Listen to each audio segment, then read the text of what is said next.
my channel. If you're new, my name is Landry, and I started a new series on my channel where I talk all things Best Medicine, which is a new show on Fox that is an American spinoff of a really good British show that came on for 18 years called Doc Martin. I am a huge Doc Martin fan. When I came across the show in 2024, I fell in love immediately and was so excited when Fox came up with the idea of making an American spinoff. So I wanted to start a series on my channel where I talk all things Best Medicine as a first-time viewer of Best Medicine, like talking about it as it unravels, and then as go way deeper into it as a Doc Martin fan. I do a segment in the video where I talk all things Doc Martin, what's in common, what's not in common. So if you have not seen Best Medicine yet, you may not want to watch this video because it will give you spoilers, but if you have seen Best Medicine and you've seen the 5th episode, which came on last night, come on, let's talk about it. So we are getting ready to talk about Season 1, Episode 5 of Best Medicine. I do want to say that I think this episode made me laugh more in the sense of comedy, like Episode 3. Whereas last week's episode, I talked about it was more heartwarming to me, more like had more drama to it because it pulled on my heartstrings because we got to see relationships develop.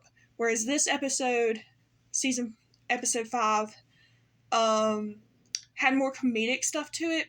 Yes, don't get me wrong, there was serious moments in it, but there was the little things, and I went through and wrote down the funny things that the doc has said in this episode, and I want to maybe in the future do a video where I talk all things Doc Martin Best sayings, because there was some good lines in this week's episode, like the past few episodes. But yeah, let's get started about Season 1, Episode 5. Let's quickly do a little bit of a recap of last week's episode.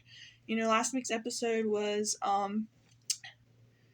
very, like I said, heartwarming. A lot of things were developing. We see that Martin, Dr. Best, has made the town upset again. There was a case of foodborne illness outbreak. A bunch of people were getting food poisoning. When he examined them and asked them where they ate, everybody was saying the Salty Breeze, so he immediately went to the Salty Breeze and called a health inspector and ended up getting the Salty Breeze shut down, which rubbed the town the wrong way. They were very upset with him. And it wasn't that the place was unsanitary. The health inspector said that it was the cleanest restaurant he has ever inspected. But the brisket the pig was in and out of the kitchen, which did not make Martin very happy. So he ends up telling the health inspector about Brisket the pig, and it looks like throughout the episode, Brisket may not be able to stay at the restaurant anymore, which makes Greg and George very upset. We also had Blaze Day. We got to see the town ladies get together and kind of fantasize over this hot survival instructor, which was funny. And, Martin and Dr. Best and Sheriff Mark Milo tagged along because they were the first responders that had to be there, and they could not wrap their head around why the women were acting this way towards Blaze, which was hilarious. We got to see a side of Elaine that I really liked last week because she was off of her phone. She did not do any social media thing.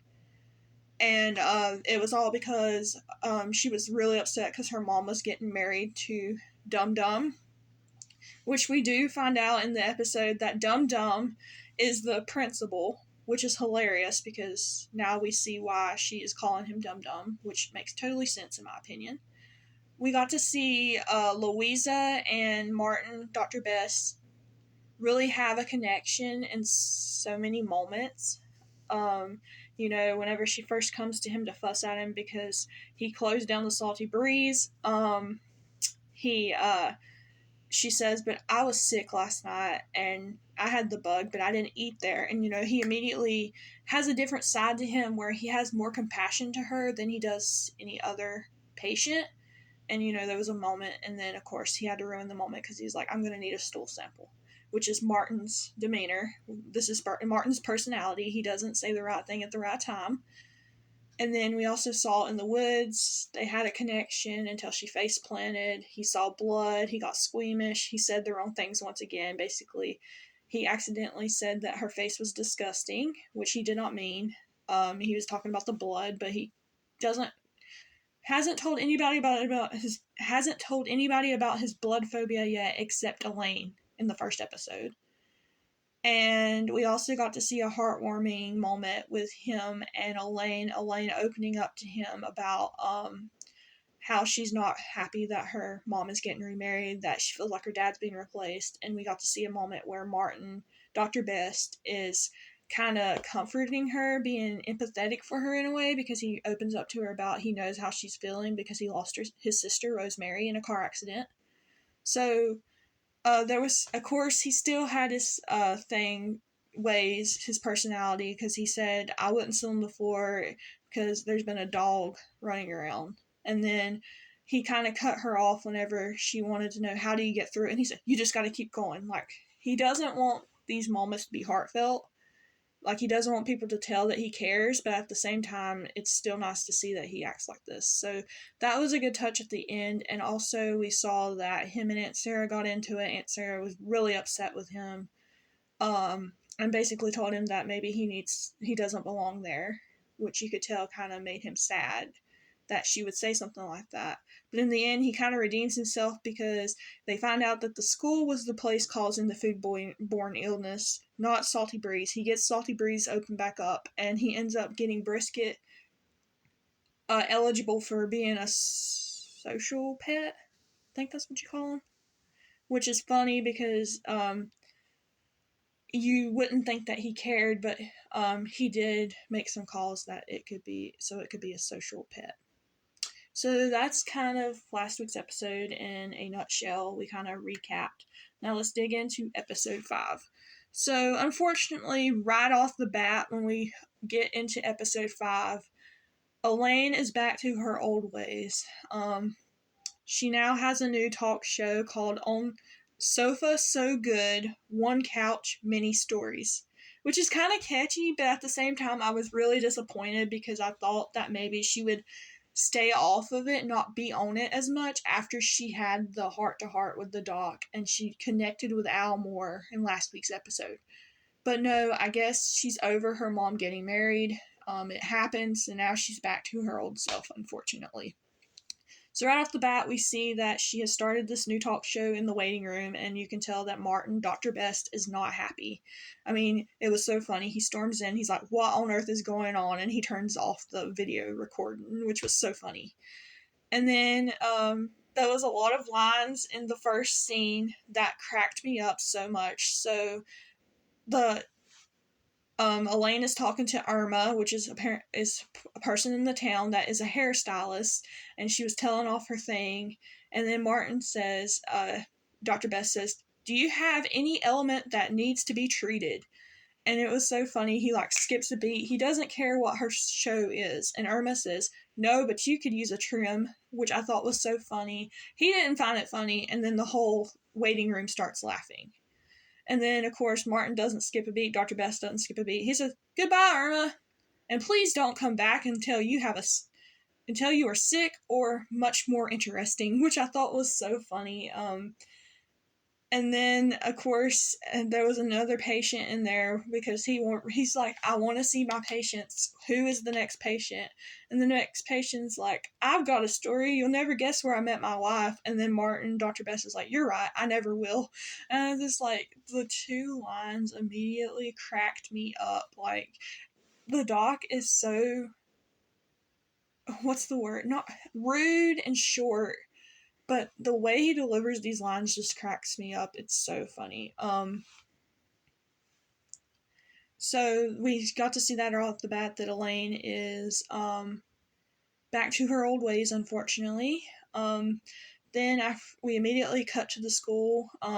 right now, it looks like the school's in jeopardy. We don't know if it's going to get closed down or not, but for now it's still open, and we got to see Peter Kronk in another episode. We haven't seen him in a few episodes. He's the little boy that in the first episode, his mom pulled the band-aid off in the grocery store, which I cringed about, like, why?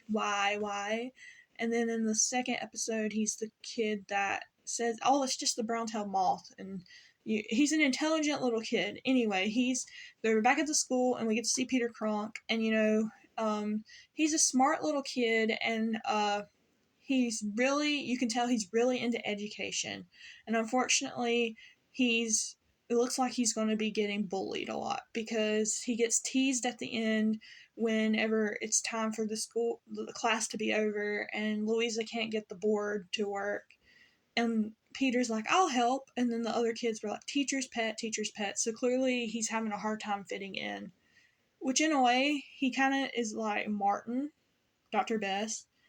He is having a hard time fitting in as well, so we have that going on.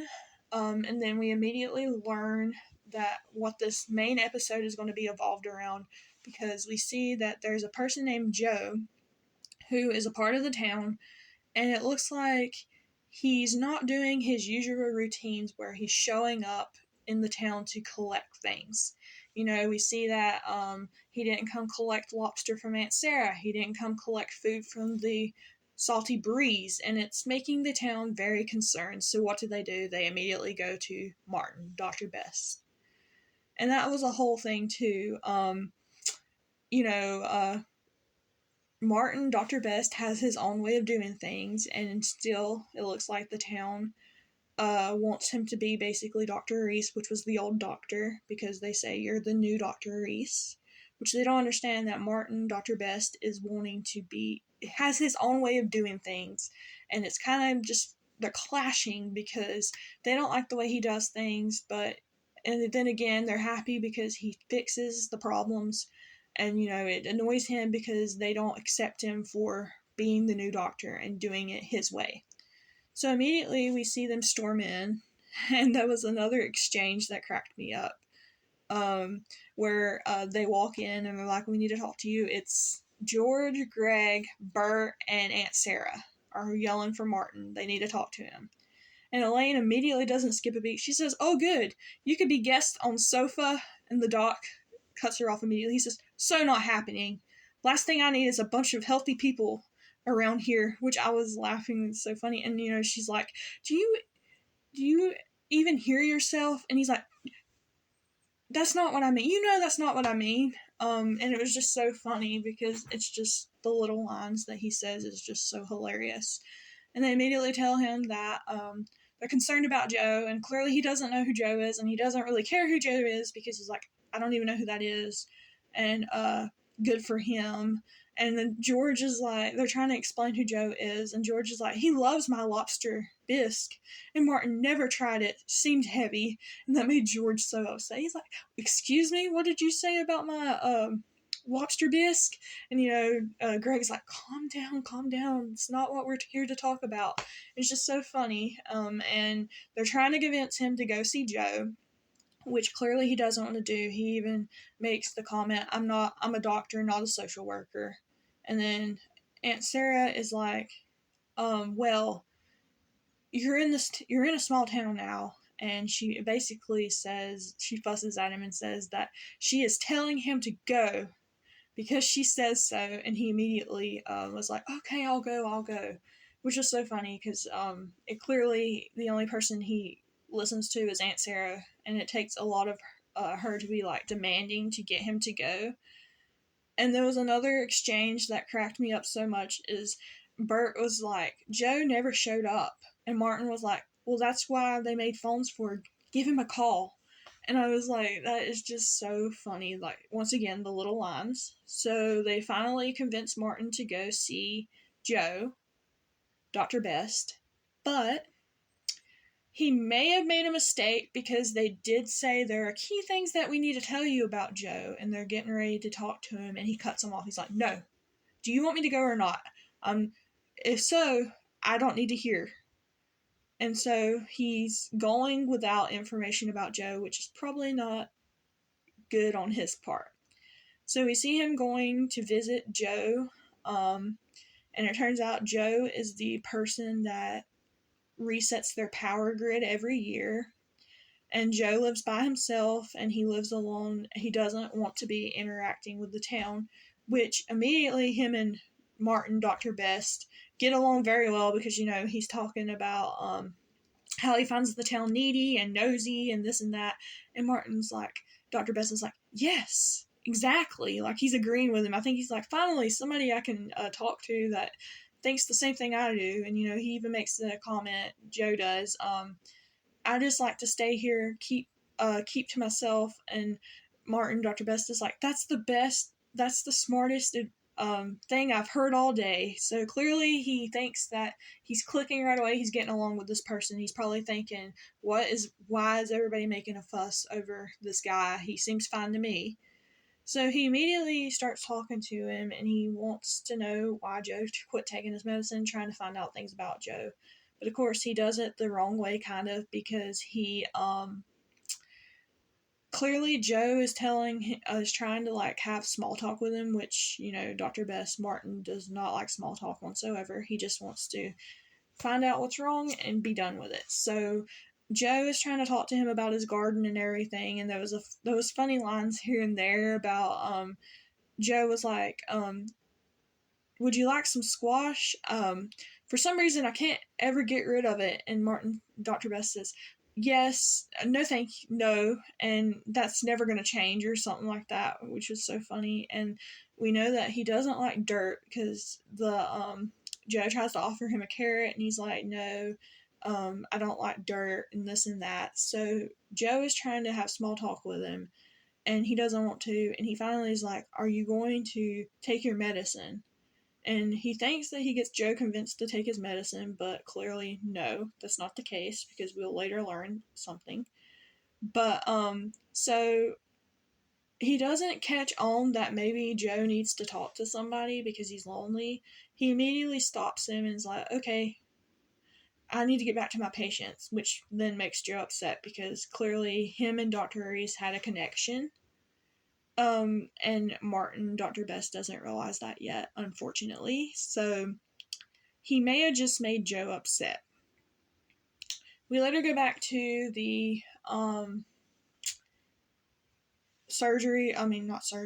doctor's office, and Elaine's still doing her sofa talk. She's talking to the teacher's assistant, and Martin doesn't skip a beat, and he turns off the phone again, and Elaine's like, hey, that was live, and Martin, and now it's dead. It cracked me up, like the little things. And the teacher assistant, she was like, hey, that's one of my best stories I tell every first date. And then Martin, is there ever a second? And it cracked me up, like his little things that he says. He doesn't care that if he comes across rude or cross, and it's just so funny. And it looks like it's going to be another normal day where he's going to see patients, and that quickly turns because the power starts going off. He loses electricity, and the next thing you know, the whole town loses electricity. And he just doesn't understand what's going on. And everybody comes storming in there, and they're like, did you talk to Joe? And he's like, yes, I talked to Joe. He's going to take his medicine. And they said, did you see him take his medicine? And he's like, no. He doesn't catch on that clearly they've had problems with this Joe and before, and even George cuts him off, and he's like, well, if you would have listened to us instead of criticizing my lobster bisque, you would have. And then Greg's like, calm down, which was so funny. There immediately the town is mad at him. And Aunt Sarah, we have never had a power issue, not during blizzards, not during storms. You were supposed to help him, comfort him, so that we could get our power reset or whatever. And then it clicks, and Dr. Best Martin is like, are you kidding me? You mean that we depend on power the way the mood is for Joe, and he just can't wrap his head around that this guy is the person that takes care of their power, and he immediately gets upset, and he's, concerned. He's like, how am I supposed to, this is a doctor's office, how am I supposed to run EKGs, this and that? And they were like, well, you had one job. And they're just fussing at him, and then immediately Aunt Sarah says, you're coming back with me, and you're going to come with me, and we're going to talk to Joe, and you're going to fix this. And, he had the comment that cracked me up, where he says, sure, I'll fix the power grid. Half the town is pre-diabetic, but it's not like I'm busy. And then what cracked me up was, Bert was like, it's not like I'm busy, like mocking him, and it was just so funny. And I think Elaine is being a little dramatic. I mean, obviously we know she's glued to her phone already, but when the power goes out, her phone's dead, and she's freaking out. I'm like, there's more pressing matters, and you're worried about your phone being charged so you can film. So she's kind of getting annoying in this episode to me too. We also see that Louisa and Mark, maybe Sheriff Mark, maybe I don't know, having feelings for each other still, or they're finally kind of talking again, maybe as friends, because we see that they are going and they have the same idea. They're going and checking on their neighbors to see if they're okay, and we see that it's kind of awkward because they haven't really talked in a while, and Mark is acting all weird, but he knows he's acting weird, but he's trying not to, because he says, I recognize that silhouette from anywhere, and he's like, that's weird. And Louisa, like, she's kind of awkward too, but she's like laughing because I think she wants to be his friend, just friends, but they're still in that stage where they've broke it off and they're getting married off, and it's still awkward for them. So we're seeing that, and turns out they went to visit Geneva, which is the town councilwoman, and Geneva, because she's not feeling well, and it turns out she's had a little accident. But while that's going on, we go back to the school because poor old Peter Kronk was trying to show off, and he kind of did something silly that it made a fool out of himself because he was trying to fit in and make friends. So, first of all, Martin gets the call about from Louisa saying that there's something at the school. She needs to show up. He needs to be there. And so he comes, and she's like, I'm going to warn you, this is a little unusual, which was so funny to me. Because I didn't know what to expect. And, we see that Peter Kronk has a whole apple stuck in his mouth. And then immediately Martin's little humor that's not really funny, but the little things crack me up. He says, Macintosh got your tongue? And immediately Peter's annoyed. And so we see him help Peter. He gets the apple removed. And he's talking to him about he can tell that he's a bright young man. I mean, he must have a lot of knowledge. I was like, oh, how nice. I mean, for once, he's saying the right things. And then he's saying, when he's removing the apple, he says something that strikes me. He says, you trying to fit in was your first mistake. Fitting in is a refuge for the uninteresting. And then Louisa was like, oh, who said that? And Martin, I just did. I did just now. And Louisa was like, oh, I thought it was a quote from someone who doesn't get invited to parties. So clearly you can tell that Martin, Dr. Best, must not have had many people. He must have been in a similar situation as Peter, because he tells him that. And then right after he gets the apple taken out of Peter's mouth, he was like, oh, one more thing, Peter. You are clearly an intelligent boy. And I thought he was complimenting him, and I was like, oh, for once he's like being nice and saying the right thing. And then he quickly changes and says, you probably won't meet your real friends until college. Learn to enjoy your own company and don't be so desperate to win them over. And immediately Peter's like, "You think I'm desperate?" And Louisa gets upset with him, and she's like, "You what did you just say? You just talked to an 8-year-old boy. You can't say that to him." And in Martin's mind, he's like, Dr. Best's mind, he's like, "Well, I'm just giving him good advice. I wish somebody would have told me that when I was his age." And she's like, "You don't see what's wrong?" And he clearly has no idea. So immediately he makes her upset because of what he said to Peter. And you can tell he's confused as she goes to check on Peter at the end. And he's probably like, What did I say? I didn't say nothing wrong."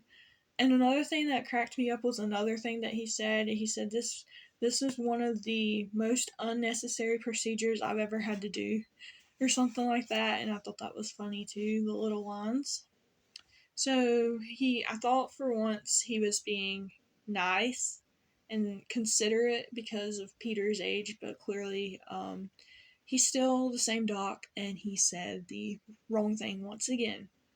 So then we see that he ends up going with Aunt Sarah. Dr. Best Martin goes with Aunt Sarah to go try to talk to Joe, and they bring him his stuff. And I don't know what Aunt Sarah was expecting. By now, she should know how Dr. Best Martin acts, considering he's her nephew. And um, she's trying to reason with Joe to take his medicine and this and that, and to turn the power back on. But clearly, Joe is not going to. And then Joe finally looks at Martin, tells him, "I don't like you." And Dr. Best is like, Martin's like, "Well, why is it that everybody has to like each other?" And Joe was like, basically saying that Dr. Reese cared about him and did things with him, but Dr. Best Martin does not really care. And of course, he had to say something, and Aunt Sarah's like, "Good job." He says, I took an oath to take care of people, not go to their birthday parties." Which that was clearly the wrong thing to say to Joe, because quickly Joe slams the door at them, and Aunt Sarah is very upset with him. So we have that going on. Dr. Best is not saying the right things to get Joe to take his medicine and turn the power back on, which is going to be a huge problem because clearly the town needs their power. So then we see that at least Al and Bert were being nice, kind of. And you'll see why I say kind of in a minute. So he gets back to the doctor's office, and Al and Bert are connecting a generator to his house, to the doctor's office, his house. And he's like, they said, "First responders come first, you need the power." For once, Martin's like a little appreciative because he does make the comment, "Yeah, that seems logical," or whatever. But, at least he's a little appreciative. And he is quickly brought to surprise, I guess you would say, because of what he's getting ready to walk into. And the little thing about Alan Burt, cracked me up. Well, with you renting it, of course. So he's not getting it totally free. He's still going to have to pay Alan Burt, but at least he has power now, which when he walks in, he may wish he doesn't have power. So what does he walk into? He walks into the whole entire town using the doctor's office waiting room as their living space. You have people charging their phones, tablets, watching things on their tablets, hair people blowing drying their hair, people fixing toast, bagels, people on their computers. And clearly Elaine is oblivious to everything because he's like, "What is going on?" He hollers at Elaine, and Elaine is having phone withdrawals. Like she needs help. Like she ain't doing nothing. And he's like, "What is going on here?" And then he immediately gets upset, and he says that everybody needs to leave, that they're wasting the power. And he unplugs the hairdryer of that one teenager. She gets upset with him. George and Greg walk in because they want to plug up their refrigerator to save their food, and Martin, Dr. Best, is not having it. Like, in his mind, they need to conserve the power, that they need to use it for emergencies, and the things that the town is using it for is not an emergency. So he quickly makes Greg and George and everyone else upset. And there was another funny exchange between him and George, where he says, "I'm not wasting our limited power on hot dogs and hand dryers and hair dryers." And George says, "Hot dogs? Try lobster and leafy greens, sir." Like, the little comments are just so funny to me. He already made fun of or insulted George by the lobster bisque, and now he's calling his precious lobsters and leafy greens hot dogs, which he's just trying to make a point that they need to save the energy source. And he even makes the comment, why don't you get a generator yourselves? And how ironic that there is no generators left. Everybody's bought them up for whatever reason, but nobody in the town can get one. So ironically, in their minds, Dr. Bess Martin has caused the situation. So since he's caused the power outage, we'll just give him the generator and we'll just come to his place and use all the electricity, which is so funny to me. Back to we see that Mark and Sheriff Mark and Louisa is checking on neighbors, and they went and checked on Geneva, and Geneva had a bad little cut on her head, which is a huge problem because Dr. Bess Martin has a blood phobia, so I wasn't sure how he was going to react to that, considering he was the only person that Elaine wasn't going to go with him. It was the middle of the night, so he would have to go take care of her. And surprisingly, he handled it very well. Yeah, don't get me wrong, he still got squeamish. He still acted like he was going to throw up. But at least he didn't pass out. And I think that might be the case because there was people around him, Louisa and Mark, the sheriff, and Geneva, well, the patient, obviously. And I think that he, in certain situations, he can cope where he doesn't pass out. I'm still not sure about. I'm still trying to figure out the blood phobia thing, like why in some cases does he pass out and other times he doesn't. I guess it might also help that there was not as much blood. It was just a little cut. But you can still see he's very uncomfortable because he tells Mark and Louisa to get the lights out of his face and to back up. He needs space and this and that. But at the end of the day, he did take care of the cut. And we also see that things between Louisa and Mark are still getting awkward because Geneva makes the comment, "Are you sure you two are never going to get back together? You were such a cute couple." And they kept talking, but it's still awkward for them. And, Mark accidentally calls her Boo, which he always called her when they were together, which made things awkward. So Louisa immediately decides that she's going to go home because Dr. Best is taking care of Geneva, and if things are getting awkward between the two or whatever, between the two, her and Sheriff Mark. So we immediately see that they are still concerned about the power, and they ask him what he's gonna do, Dr. Bess Martin, and he's like, "Well, I guess I'm going to have to go back and talk to him tomorrow." And then immediately Mark's like, "I'll go with you as backup," and he's like, "No, not necessary. Don't need you or whatever." And he's like, "I insist." So, despite Dr. Bess Martin's trying to show Mark that he clearly does not want to be best buds, doesn't want to be bothered by him, he still thinks that they are going to be great partners working together and going to be best buds still. So it looks like they are going to go talk to Joe tomorrow. We also see that Martin, Dr. Best, is trying to figure out what Dr. Reese did to get Joe to take his meds or what his medicine would be. And thinks that he finds that St. John's wort is in the file, and he thinks that maybe it's herbal because Elaine makes the comment that some people like to use herbs instead of traditional medicine, which he quickly has to go to the chemist, the pharmacist, we get to see Sally Milo and Sheriff, which is the pharmacist, and the sheriff's mom, which is funny. And he's there for business. He asks her if she has or does she have these remedies that, since people don't like to take medicine, he's kind of criticizing them because he believes that medicine is the only thing you should take, not these herbal things. And she immediately is like, "Oh, are you depressed? Are you as lonely as I am?" And, things are getting really weird, and, Dr. Best is really uncomfortable, and that's when he gets the call, quickly gets the call that he needs to go, check on Geneva or whatever for this cut, and he's like, "Oh, thank goodness." I think he's never been so happy in his life that, he was able to answer the phone so fast. And she gives him the herbal thing, and she's like, "I'll check on you later." He's like, "Please don't."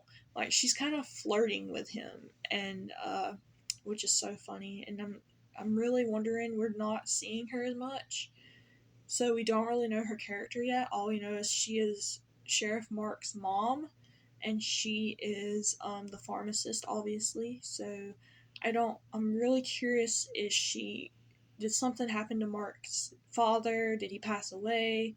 Did they get a divorce? Like, or is she still with him?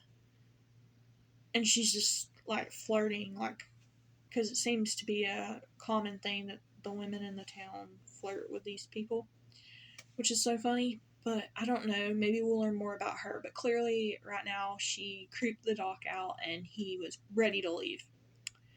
So he goes, and it's the next morning. And let's keep in mind that Elaine is still really, like, I still think she's being way too dramatic. She was freaking out over her phone. And he's like, "You need the little comment Martin Doc said, "You need a sedative," because she was really freaking out, saying it was the end of the world and everything.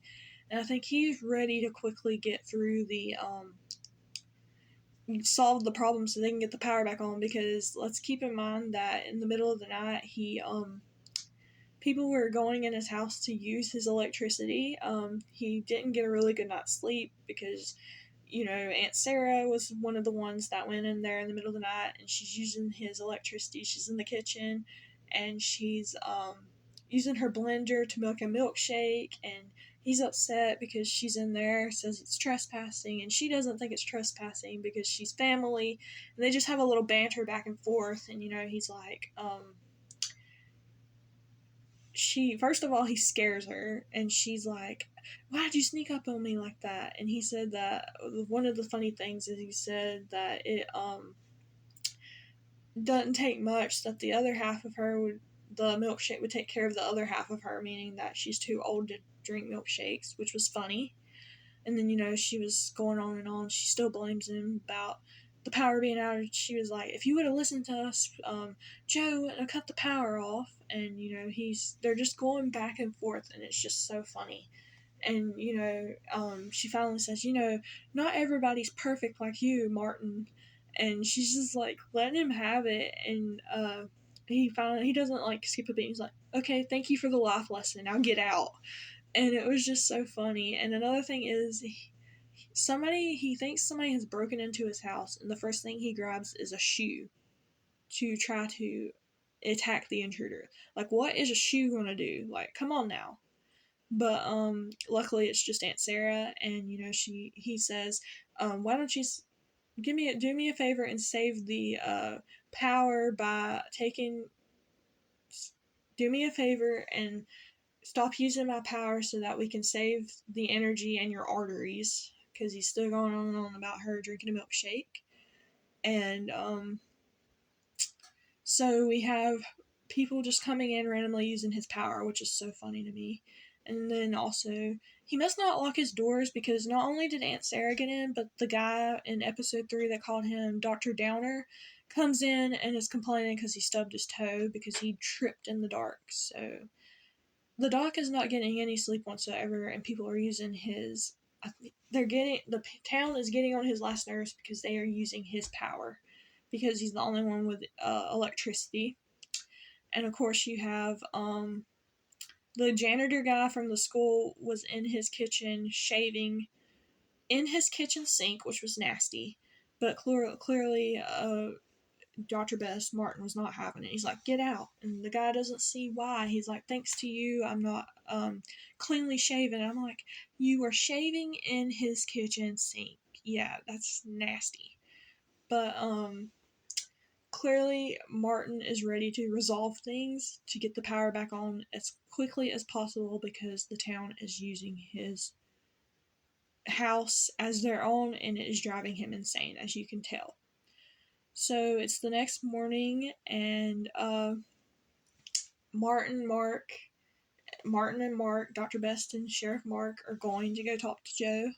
And of course, Dr. Best just wanted to go himself, but Mark said the only way that you're going to be able to do this is if we go as a team. And then Elaine tags along, which quickly I'm like, this is not a good idea because she is just too much. She's overreacting about this power outage because she can't use her social media.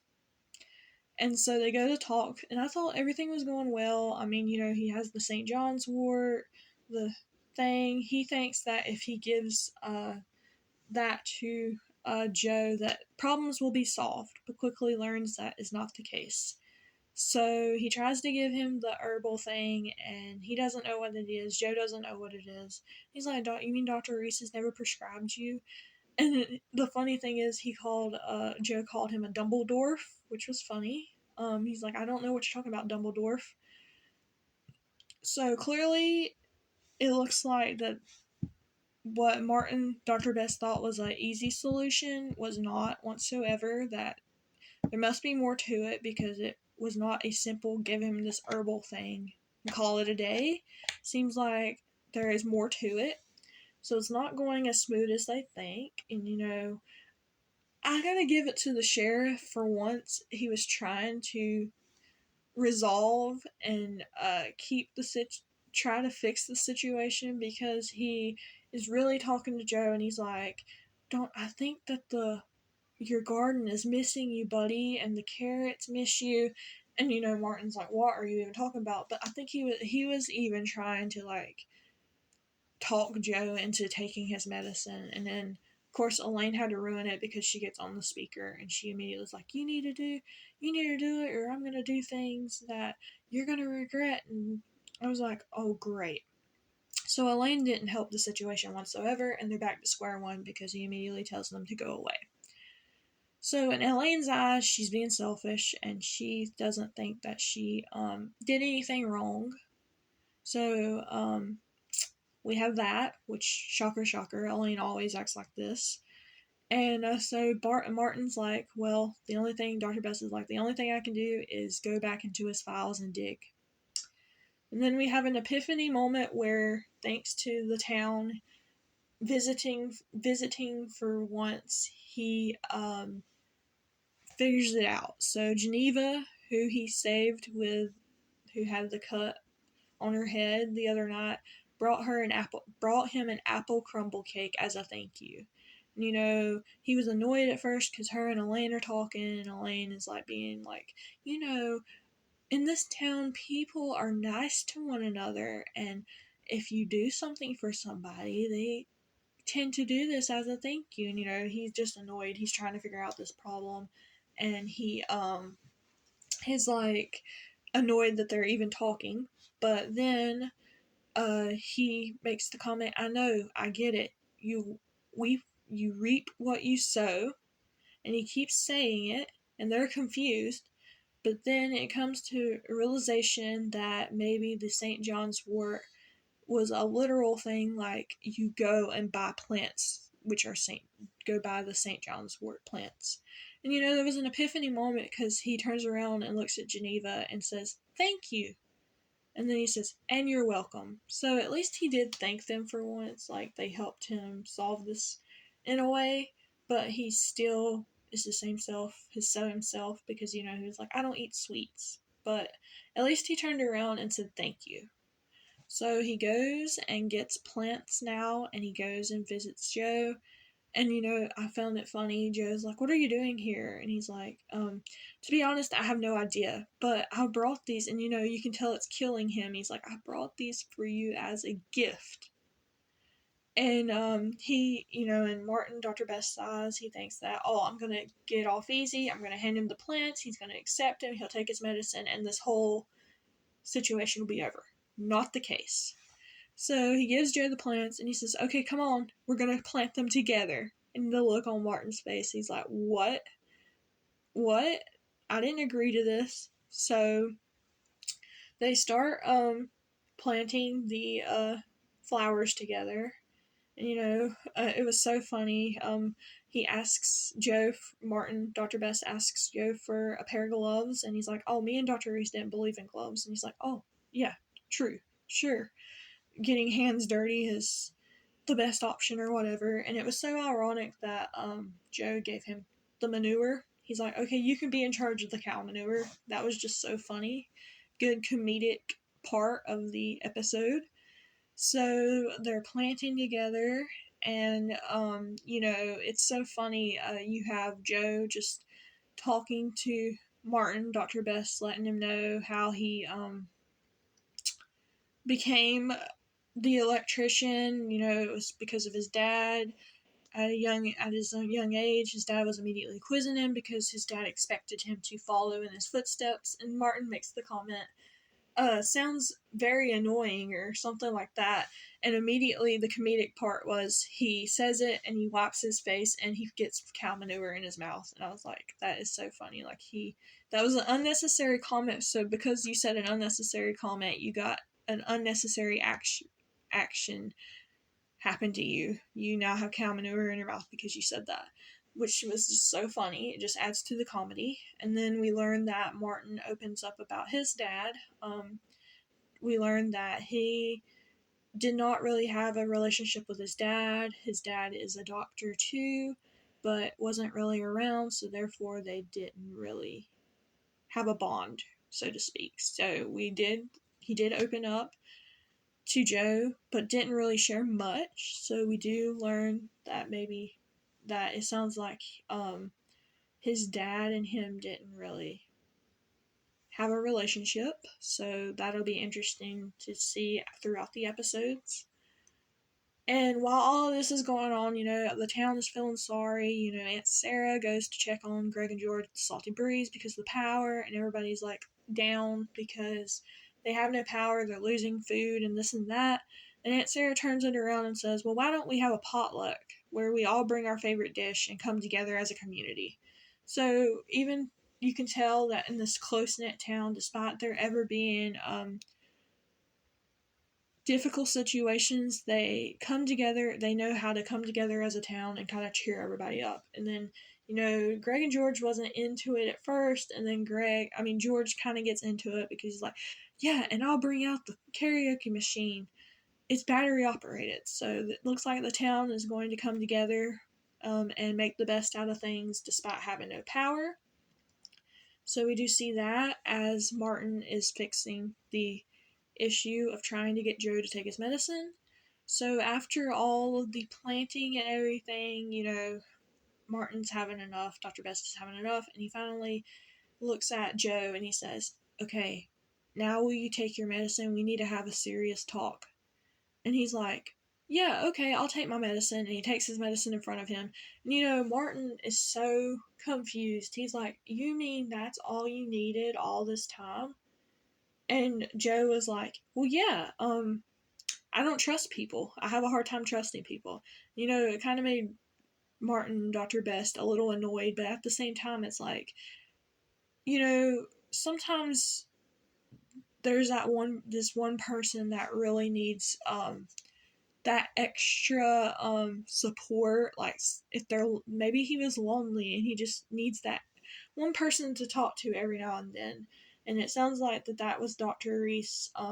He really showed up for Joe and listened to him and really cared about him and like, took the time out of his day to do things with Joe. And since he left and he passed away, if I remember, I think that's what happened. He passed away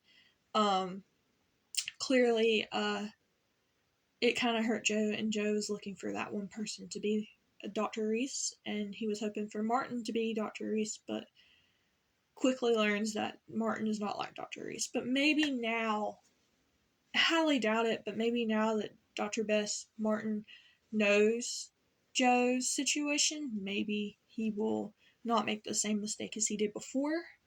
So now we got Joe to take his medicine again, and we go to the Salty Breeze where we're having our karaoke party.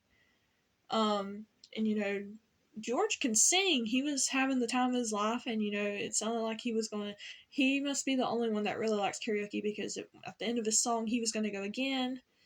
And then it turns out that Greg's next song was a song that Louisa and Mark sang together as a duet. So you had them singing together, and it looked like they were having a great time. Everybody having a great time. You have little Peter Cronk in the background outside looking in his telescope, which is super cute. Just seeing him, he's really into astronomy. And yeah, it looks like Louisa and Mark are having the best time singing together. We also see while this is all going on that Elaine is not having the last straw. She is very, very falling apart because she cannot be on her phone. And Al tries to comfort her by talking to her. And at first she's like really kind of rude to him. She's like, he's like, you can talk to me. And she's like, why? And she's like, what are you talking about? And he's like, I know that it's not as fun texting with people 2 feet in front of you, but we could really talk and get to know each other. So it was sweet of Al trying to get her to calm down and enjoy herself rather than be obsessed with her phone. So that was a sweet moment. And of course, everybody is thinking that Mark and Louisa should get back together. And finally Aunt Sarah makes the comment, well, yes, they are a cute couple, but maybe there is someone better out there for them. So clearly, she's just like making a statement. Maybe it is good that they move on. But clearly the town wants them back together. And of course, it wouldn't be a scene without Martin, Dr. Best showing up and seeing them together singing, so he won't go into the Salty Breeze because you can tell he's a little sad because, he's starting to have feelings for Louisa, and to see her with her ex doesn't look too good, and, he's very kind of sad. So then we quickly see him have a sweet moment with Peter Cronk because as he's looking at them singing, the dog comes up to him and he's telling the dog to go away because it's not his dog. And Peter's like, is that your dog? And he's like, no, it's not my dog. And quickly he starts talking to Peter. And, it was nice of him to actually apologize to Peter for what he said to him earlier about being desperate. He told him that it's good to have friends, that it's good if he wants to make friends. And Peter immediately, he even says, so what I'm trying to say is I'm trying to apologize. And Peter's like, okay. And then Peter starts talking to him, and he's like, they're instantly having a bond because Peter's like, it was pretty desperate for me to shove an apple in my mouth to impress people. So they're having a good little conversation, and Martin's like, so what you doing? Telescope? And he's like, yeah, I'm looking at the planets. And he names off this planet. I can't even remember what he said, but clearly Peter is an intelligent little boy, and Martin's impressed, and he's like, you are very smart. Like, they're just having a good little conversation, and Peter's like, you need to name your dog. And he's like, no, let's talk. He doesn't want to talk about dogs whatsoever, and he's like, no, let's talk about the planets. And Peter's telling about his favorite planet is the Lonely Planet. And they're just talking, and then he says, you should name the dog Copernicus, which I thought was super cute. So could the dog's name be Copernicus now? We will find out. Did my wish come true? We finally named this dog that had no name. Hopefully it sounds like it. And it was cute where Peter was like, I could walk your dog for $5. And then Martin's face, no, actually I could do it for free. And then Martin's face again. He's like, am I being too desperate? And Martin's like, no, it's okay. And so it was just a cute moment to see them bonding. And since he apologized to Peter for what he had said earlier, and then the power comes back on, and you could tell that Mark was not happy because he tells Louisa it's too early to be in the friend zone. You can tell that he is having those same emotions he had with her when they were together, and it's bothering him because he's not ready to move on. And they had that heartfelt moment in the freezer where he just kind of pours his heart out to her, explaining what he likes about her and everything. And then it looks like that maybe that's just what they needed, share what their feelings for each other, because now it looks like they are going to try to move on from being a couple for good and to try to be friends. So maybe now that Mark has done this little therapeutic thing of really talking to Louisa, maybe now he can move on. Maybe. And then, of course, the sweet moment when Elaine gets the power back, they get the power back on, and Elaine immediately is excited. And, Al's like, well, I guess you could tell he's a little sad. And he's like, well, I guess you would want to charge your phone now so you can get back on it. And, the fact that I can think that Elaine was enjoying herself talking to Al because she's like, you know what? No, we can have another round of drinks and talk. So it took a whole day for her to finally stop thinking about her phone and it took talking to Al, which I think that she really is starting to have feelings for Al. And of course, at the end, you have the Doc looking in the telescope and looking at the lonely planet, and there's a planet next to it or whatever, and he's like, maybe it's not as lonely after all, which I thought was a really powerful statement to end off the show. And from coming from him, it makes you wonder what the writers were trying to bring across whenever he said that. But that is a recap of episode 5. Now that we've recapped it, let me talk about what I liked and didn't like and that good stuff. So first of all, I was a little disappointed about the Elaine relapse of her being obsessed with her phone. Although with the power going out and being the main problem in the episode, with the power being out, she couldn't be on her phone doing her sofa talk or whatever it was called. What was it called? Hold on. It was called Sofa So Good One Couch Mini Stories. So it quickly got shut down fast when the power went out, but she was super annoying, overreacting that she couldn't be on her phone. I felt like that was just too much. I felt she could be a little bit of more help, like she was in the previous episode. Plus, not to mention, she went through the whole last week's episode without her cell phone. And I guess it's different because she made the decision not to be on her phone, where in her mind it's the Doc's fault that he's the one that caused the situation so she can't be on her phone. But I'm like, she's done it before, so it was just a little too dramatic. I'm a little sad that we didn't get to see more of Dr. Bess Martin and Louisa connection. I thought maybe we would see a little bit more of him kind of showing compassion towards her after last week's episode. But I guess they're trying to keep it at a steady pace and not have it rush into this. And of course, they had to bring out the conflict of interest where the Sheriff Mark and Louisa are talking again, but it does look like that they are just going to be friends, that they are not going to get back together, which is good. It looks like finally maybe they have said the things they needed to say, and this will come to a close and they can move on. And I do want to say that I feel like Sheriff Mark's character was not as annoying. It wasn't really as annoying last week because he wasn't really in many scenes, but I think he's toning it down a little bit and we're getting to see another side of him, and maybe that will be the case now that he's opened up to Louisa, said what he needed to say, and maybe he can move on from the heartbreak. We will see. I did think it was sweet that Al was trying to help comfort Elaine during her dramatic time of not being on her cell phone. I was hoping to see more of them maybe talking throughout the episode, but once again, I know they're probably trying to keep it at a slow pace, not rush into things, so maybe we will see more of Al and Elaine connecting. And let's see. It was fun to see Greg and George. We get to see more about their characters. Not as much as last week, but we do see a fun side of George. We got to see him karaoke. It was fun to see Aunt Sarah, her going on and on. She has a way of speaking to Martin, getting him to do things. So him and hers banter back and forth in the kitchen and things like that was super funny.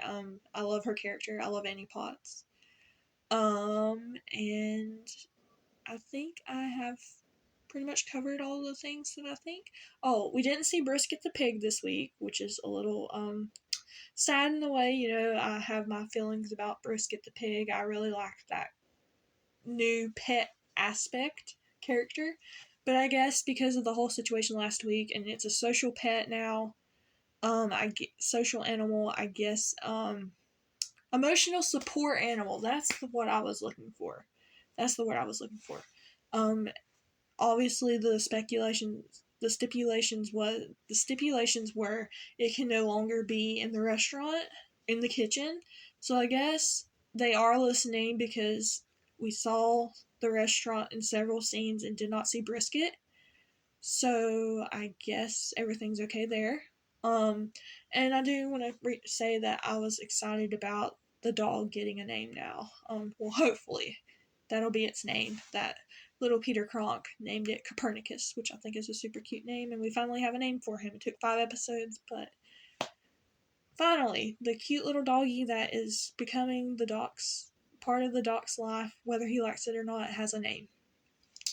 So yeah, that was episode 5, and like I said, I really enjoyed it. Found it very funny, like episode 3, and it was more funny, comedic than it was had the dramatic, heartwarming scenes in it. And I'm looking forward for episode 6, which is next week. So thank you guys so much for watching. Hope you enjoyed my little recap. Hope you enjoyed this past week's episode of Best Medicine. And I hope that you will continue watching and come back each week to see my perspective. And now I am signing off for my Best Medicine viewers, on strictly Best Medicine viewers. And if you're a Doc Martin fan like myself and you're curious to see what my thoughts are about the 2 episodes compared with one another, come on, let's talk about it. My Best Medicine only viewers, for now I'm saying goodbye, and I will see you next week with another recap. Take care. Hello, if you stuck around, you must be a Doc Martin fan like myself, and I'm getting ready to dig into my thoughts of Best Medicine, Episode 5 of Season 1, in comparison to the original series Doc Martin in general.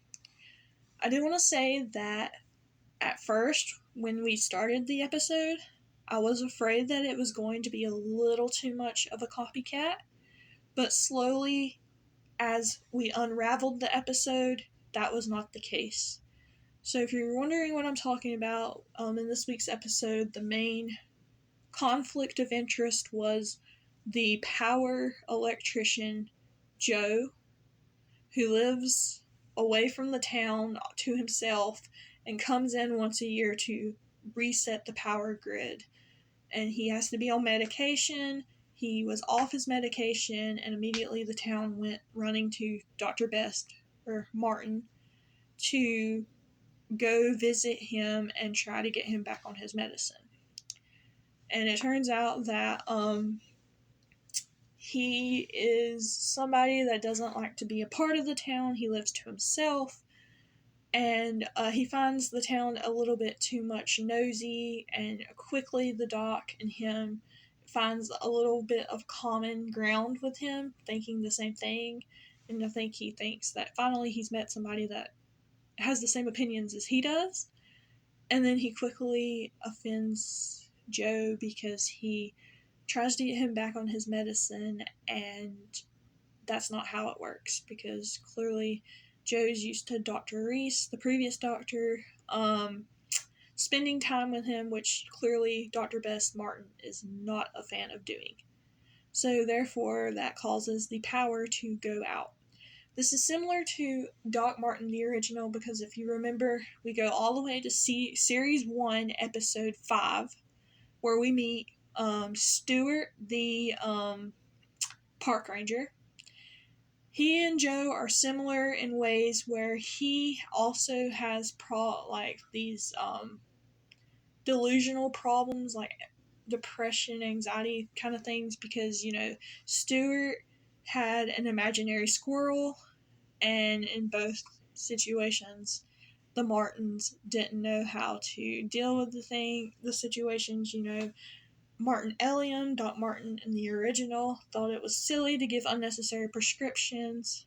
And it didn't help for both situations that neither one of them listened. The town in our version, the town tries to explain Joe's background to Dr. Best. Martin did not want to listen to them, so that was his fault. In the original, Elaine, the receptionist, tries to explain to Doc Martin Elliam, about Stuart's personality, what to watch out for, and he did not listen to her either. So they both went to meet these people for the first time, blind, pretty much not knowing their background history. And it all goes back to because Dr. Best Martin made Joe upset, the electrician. In our version, he shuts the power down. That's his way of protesting. And in the original, Stuart comes into the town and destroys people's birdhouses and stuff as his protest towards Martin Elliam, Doc Martin, for not giving him his prescription, which was for Anthony the squirrel. There was a little bit of a difference. Joe did not have an imaginary squirrel named Anthony, like Stuart, but still you could see the same story lines. And in the original, it turned out that I don't even remember whoever the original doctor was. Dr. Sims, that's it. Dr. Sims in the original was giving Stuart placebos, and so Martin took some of took some of Mark's pills, his placebo pills, and gave them to him to calm him down. And the resolution for ours was Dr. Best Martin brought Joe flowers, St. John's wort flowers, to plant in his garden. So that was different in ways. Another thing that was in common in a way was the interaction between both Martins and Peter Cronk. In the original, Martin Elliam, Doc Martin, is a little stern with Peter, because Peter is showing off his how smart he is and his knowledge. And Dr. Elliam is kind of cross with him. He kind of resonates with him, he thinks it's nice that he knows these things, but at the same time he's annoyed, and he says things that you probably shouldn't say to a little kid, which makes Louisa upset, but he doesn't see it that way. And that is like it is in the original, where Peter Cronk has the apple stuck in his mouth. Dr. Best goes to help him, and he makes the comment to Peter. He says, you are an intelligent boy, but," this is where he messes up, he says, "you will probably not make friends until you are in college. Stop being desperate and trying to fit in," which quickly makes Louise upset that he said that to an 8-year-old boy.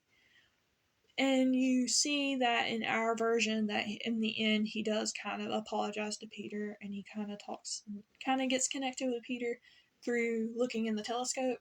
And in the original, yes, you see Dr. Elliam, kind of apologize in a way, whenever Peter has that emergency situation in the last episode of Series 1, and they're in the ambulance, and you see him kind of apologizing for being cross. But there was a similarity there between the main character, Dr. Best, Dr. Eliam, Doc Martin, and Peter Kronk. Let's see, what else was there in common? Similarities we can go to. I think that was the key thing, was the Stuart and Joe thing. Oh, and the whole thing between Louisa and Mark. You know, in our version, Louisa and Mark were going to get married. They broke it. Louisa broke it off. And, you know, in the original, Louisa was never together with Mark, but Mark had a crush on Louisa. And we see that a little bit of jealousy in Martin, that she still has feelings for, he thinks she still has feelings for Mark in the original. You see that she invites him to go to the town dance or whatever, and he says he doesn't do that. And so she takes Mark, and Mark thinks that that's her way of asking him out. And so whenever he's trying to get help with the Stewart situation, he sees Mark and Louisa having a good time dancing together, which makes him jealous. And so he won't immediately go talk to them. And then in our version, you see Louisa and Mark having fun karaokeing together. And Martin walks up to the Salty Breeze and he sees them together singing, which makes him jealous. So, a little bit of the same things. Him seeing the two couples together, two people together, and getting jealous of them interacting with each other. But yeah, I think that's all. That was a comparison. Overall, I would say that this episode, in terms of in commonness, was not something where you couldn't enjoy the show, knowing these key things of the original. Compared to, like, I'll bring up episode 1. The pilot was just a little too much, had the same things in common. I mean, you just knew right away what was going on. As a Doc Martin fan, so it was a little bit harder to enjoy it. Not saying I didn't enjoy it, but was a little harder to interact. And not, when you're watching with people, like I was watching with my mom and dad, I had to really make sure I didn't spoil anything. I knew exactly what was happening because the events was like too in common. Episode 2, they did a little bit better. They took an idea from the original, but they didn't really copycat it right away. You could still enjoy it. Episode 3, and from now, episode 3, 4, and now, they took ideas, but it was more different enough that you couldn't catch on right away, which I really enjoyed.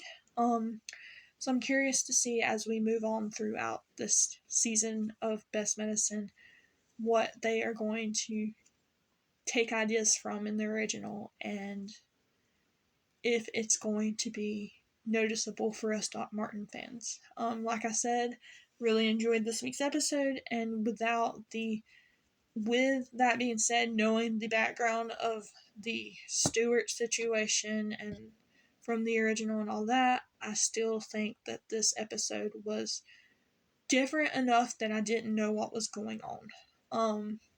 So yeah, that's what my thoughts are for this week's episode as a Doc Martin fan, and I hope you enjoyed watching Best Medicine last night. I hope you enjoyed watching this little reaction video. Hope I covered everything. I tried to cover as much as I could that I could remember. And yeah, I'm going to try to get this uploaded for you guys. Hopefully, today's Wednesday when I'm filming, so hopefully it will be uploaded by Thursday so you can see this. And then we will be getting ready for next week's episode of episode 6 of season 1.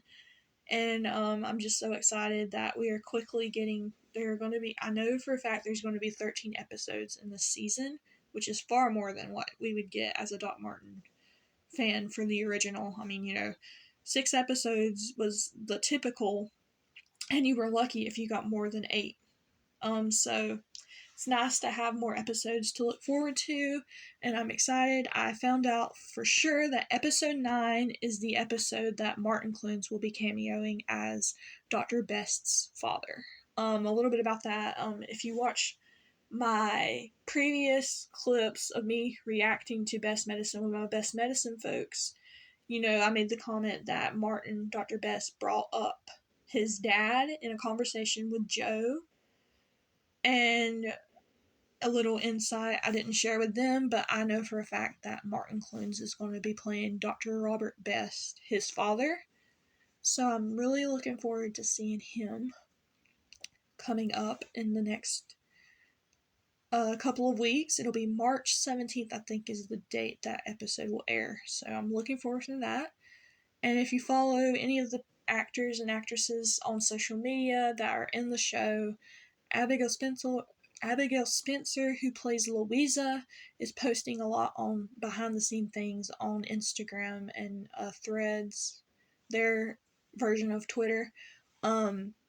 And there was a dedication post to Josh Segarra, who plays Sheriff Mark Milo, and in the background of a few clips of videos of that lot of shout out post, it had Martin Clunes in the background. So really excited to see him on screens again. And with that being said, I'm going to wrap up this video now. So thank you guys so much for watching this video. If you enjoyed, please give me a thumbs up. Please subscribe to the channel if you haven't already. And if you have any thoughts about this week's episode or anything that I missed or whatever that may be, please leave a comment down below. And I will see you guys with another review next week. Take care. Whoa, whoa, whoa, whoa.